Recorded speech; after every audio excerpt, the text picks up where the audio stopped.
அந்தந்த ஊர்ல உள்ள கிராமத்து மக்களே இசக்கிராஜா தேவருக்கு வீடு வீடாக வசூல் பண்ணி அவருக்கு கொடுக்கிறதுக்கு தயாரா இருக்காங்க.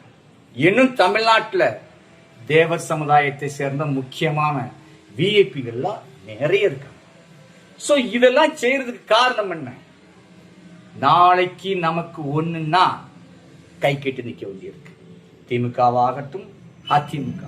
ஆனால் தம்பி இசக்கிராஜா தேவர் போல ஒருத்தருக்கு ஓட்டு போட்டு ஜெயிக்க வச்சு சட்டமன்றத்துக்கு அனுப்பினால் கூப்பிட்ட குரலுக்கு ஓடி வருவார்.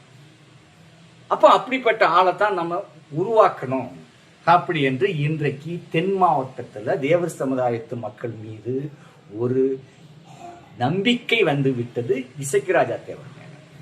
இப்பங்க அவர் தனியா போட்டியிடாச்சுங்க, 1-2 தொகுதியில போட்டியிடல, 40 தொகுதியில போட்டியிட்டார். இந்த 40 தொகுதியில குறைஞ்சது ஜெயிக்கணுங்கிற அவசியமே கிடையாதுங்க. ஒவ்வொரு தொகுதிக்கு 5000 ஓட்டு கன்ஃபார்மா இருக்கு. இன்னைக்கு நீங்க 1 கோடி ரூபாய் போட்டு தேர்தலில் போட்டியிட்டாலும் 1 ஓட்டுல தோத்தாலும் தோல்விதான், 10,000 ஓட்டுல நீங்க தோத்தாலும் தோல்வி.